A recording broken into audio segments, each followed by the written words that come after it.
Sa ikatlong bahagi ng kanyang video statement tungkol sa flood control scandal, inakusahan ni former Ako Bicol Party List Representative Zaldico sina Pangulong Bongbong Marcos at Congressman Martin Romualdez na umano'y kickback ng aabot sa 56 billion pesos.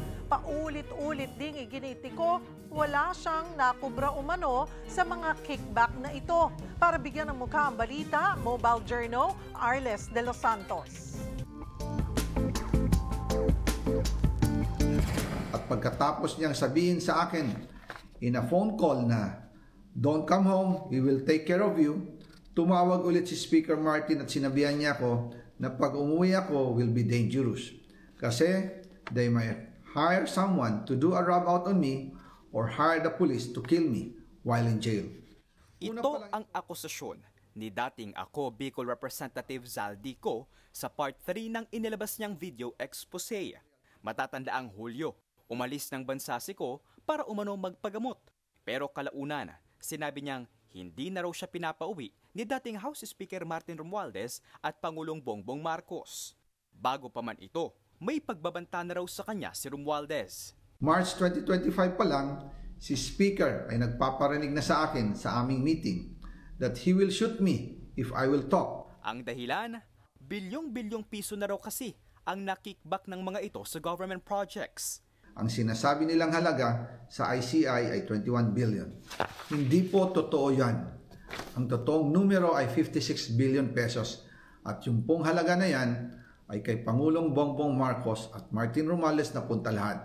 Muli, hinamon niya si Ombudsman Boying Rimulya na imbestigahan ang kabrad nitong si Romualdez at maging ang Pangulo. Imbestigahan din niya si President Bongbong Marcos. Sabi nga ni BBM ng SONA, let's do it right at mahiya naman kayo, hindi po ba? Pero aminado rin si Ko na hindi ito gagawin ni Rimulya, kaya nanawagan na rin siya sa Senado na mag-imbestiga. Sa protesta special coverage ng 1PH, 1 News, News 5 at True FM, sinabi naman ni Palace Press Officer Claire Castro na posibleng nagagamit si Zaldico na mga nais mapatalsik ang Pangulo sa Malacanang. Pinasaringan niya rin ang paisa-isang paglalabas ng video ni Ko.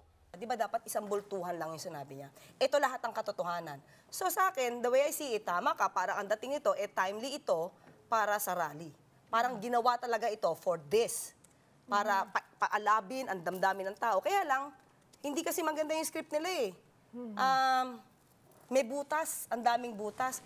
Kahit sinabotas Congressman Toby Tiangco, hindi rin kumbinsido sa mga sinabi ni Zaldico na ipinapasa niya ang pera kay Romualdez at hindi raw kasi ito tumutugma sa pahayag ng self-proclaimed whistleblower na si Orly Guteza. So kung sasabihin niya na totoo yung sinasabi ni Guteza, di lumalabas, totoo yung sinasabi ni Guteza na nagdi-deliver siya doon kay Martin Romualdez, no?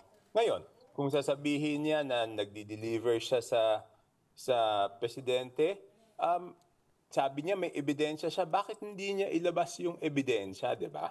Mahirap kasi yung sabi-sabi lang. No? Duda rin si Tiangco sa pahayag ni Ko na wala raw siyang natanggap na kickback. Hindi na naman yan tugma doon sa sinasabi ni Guteza, di ba? Ang sabi ni Guteza is nag-iiwan sila ng portion of it kay Zaldico, tapos yung ibang portion, yun ang dinadala nila kay Martin Romualdez, no? So, dapat tingnan natin yung kung ano yung common na sinasabi ni Zaldi at common na sinasabi ni Guteza. Tinablan naman ni Senador Rodante Marcoleta ang nagsasabing AI lang daw ang video ni Ko. AI ba yun? Yung AI walang anino Nakikita ko yung anino ni Zaldico. Tinulugsa niya rin ang investigasyon ng ICI. Hindi raw kasi nito isinasa publiko ang affidavit ni Congressman Romualdez. Mga kapatid, Mobile Journal Arles de los Santos po. Hatid ang mukha ng balita.